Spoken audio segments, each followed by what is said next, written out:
Welcome back. We're now on chapter 10. We had that big cliffhanger. Some of you might be mad at me about that. You know who you are. Chapter 10. It was dark when I heard the phone ring. Then there were voices, loud voices. I looked at my clock. It was 10. Next to me, Callie slept. Callie? Where was Jack? When I got out of bed, I saw that the outside lights were on. Even the spotlights that lit up the fenced-in yard. Cody was staring out the windows of the kitchen. He ran to the door, asking to go out. Daddy came in the door wearing a wet slicker. That's a raincoat, by the way. What's the matter? I asked. I rubbed my eyes. Jack got out, said Daddy. Mama's going after him. How? The gate was open. He ran off. Daddy grabbed a plastic bag of dog snacks and the big flashlight. Are you going too? I asked. Daddy shook his head. No, I have an emergency. Mama will have to handle it. She'll be all right. She's been through this before. Mama came into the kitchen. I could hear the heavy rain and the darkness outside. I'm going to take Cody, she said. He'll help find Jack. Zoe, you'll have to keep Callie calm. She might be scared that all the others are gone. She's sleeping on my bed, I said. Well, good. Give her snacks. Play with her. Anything to keep her happy. Mama slipped the leash over Cody's head. He wagged his tail and pranced, ready to go out. Don't worry, Zoe. We'll be back sometime. And I have my cell phone if it works in this weather. Mama and Cody were gone. I looked through the window and saw wind and rain in the lit backyard. I'll be at the clinic, but you can call if you need me, said Daddy. And then Daddy was gone too. It was quiet in the kitchen. Alice was sleeping. Callie was sleeping. I sat at the kitchen table. I thought about Jack out in the rain and dark. At least Mama and Cody had each other while they searched, but Jack was alone. A clap of thunder made me jump. I heard Callie whimper in my bedroom. I went in and lay down next to her, put my arm around her and felt her shaking. It's all right, Callie, I whispered. The thunder will be gone soon. The rain will be gone soon. Everything will be all right. She stopped shaking. She slept. I slept some more, but the rain and the wind kept waking me. But in the morning, at first light, the rain had not gone, and everything was not all right. Really building the tension. Chapter 11. I woke hearing rain and pounding at the kitchen door. I got up and saw Phyllis Croft at the door. She wore a raincoat, but her hair was wild and wet. She looked like a child. I opened the door and she rushed in. Is Philip here? She demanded. And where are your mother and father? I took her coat and shook the rain off of it. I hung it on a hook by the door. Jack got out last night. He ran off and my mother went after him, I said, and Daddy had an emergency. Where's Philip? She said. Alice came into the kitchen in her pajamas. What's happening? She asked. I can't find Philip, said Mrs. Croft. She sat in the kitchen chair and began to cry. His bed hasn't been slept in, she said. Tears came down her face. It's all my fault, she said. His parents called and he heard me talking to them. They've been having trouble. I screamed at Philip to talk to me. I needed to know what he was thinking. And now he's gone. Alice looked quickly at me. We were the only relatives able to take him, said Phyllis. I didn't know anything about children. I don't know anything about Philip. They've been having trouble? I repeated. It was half a question, half me talking to me, telling myself something. Does Philip know about their trouble? I asked. I think so, she said. But he doesn't speak. Did you see the lights on last night? I asked. The lights in the yard? Mrs. Croft nodded. We all saw them, but where would he go in the pouring rain? Maybe he wanted to get away from me. It's my fault. I shouldn't have screamed at him. Alice sat next to Mrs. Croft and took her hands.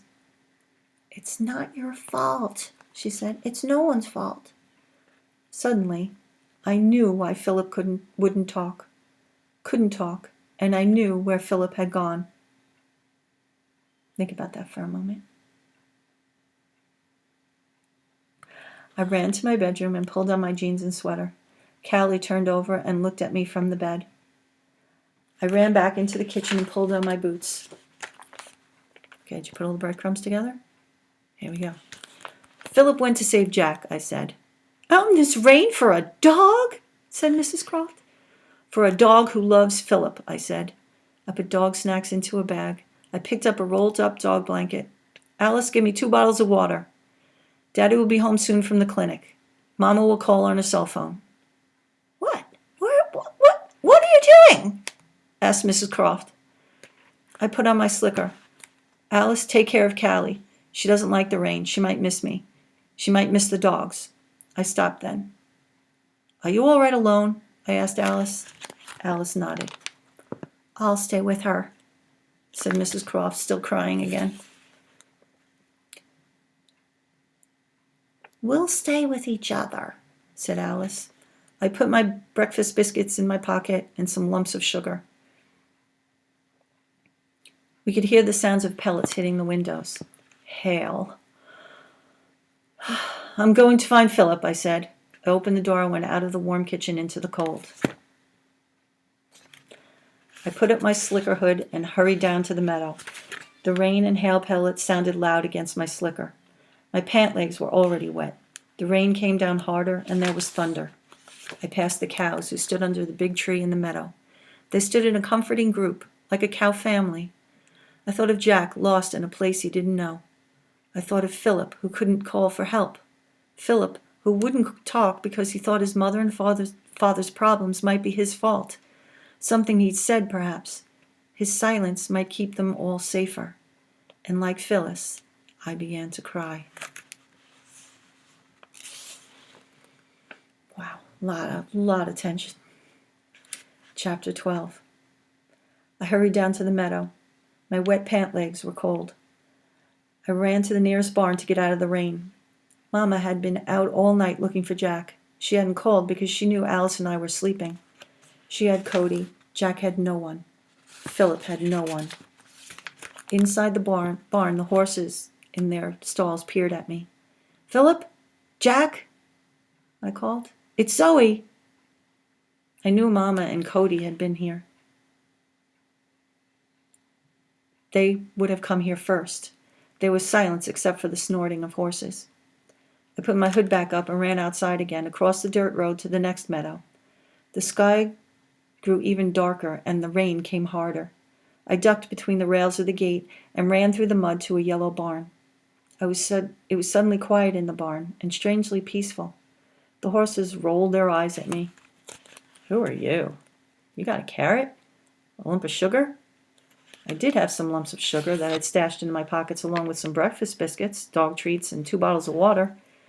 I couldn't remember why I'd put sugar in my pockets, but now I was glad. The horses were glad, too. The 4 of them crowded around, and I fed them all sugar lumps. Philip? Philip, are you here? I called. Jack? Mama? No answer from Mama. Of course, Philip wouldn't answer. I would have to search every stall. The horses had stepped back when I raised my voice. I went from stall to stall, looking in each one for a dog or 2 and a boy. In one stall was a pile of hay. There was a small scooped-out place where someone or something had rested. I leaned down and saw it. A clump of dog hair. I picked it up. It wasn't Cody's pure white hair that I knew so well. It was mottled, black and white. Jack's hair. But where were they? And where was Mama? Suddenly, I heard a new sound. It was bigger hail hitting the barn roof. It started light at first, then grew heavier. The horses were restless with the new sound. I looked out the door and saw hail hitting the ground, collecting in places like little bits of glass. The sky was even darker now.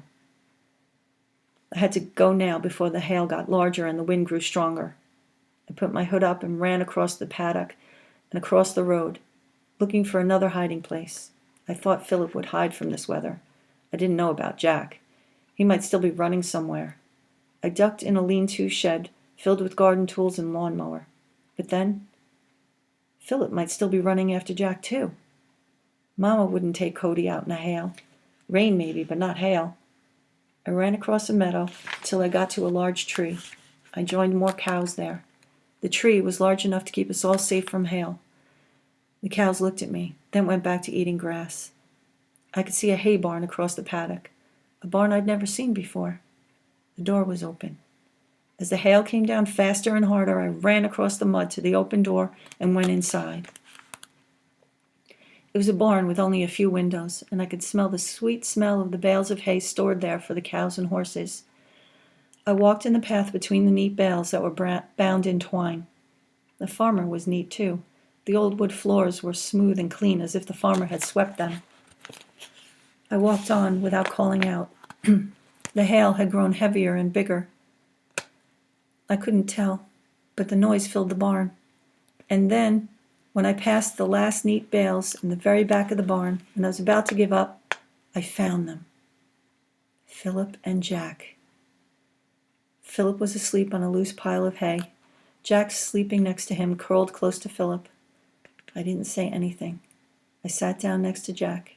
He raised his head and looked at me the way he had when he slept on my red poppy sheets, then put his head back down in the hay and went back to sleep. I stroked his body and he didn't move. He was warm. My throat felt tight. I could feel tears at the edges of my eyes. Suddenly, I felt so tired. The noise of hail and wind was steady, and Jack and Philip slept on. I put my rain jacket around me and lay back in the hay. I turned on my side so I could see them. I watched them for a long time, and then I slept.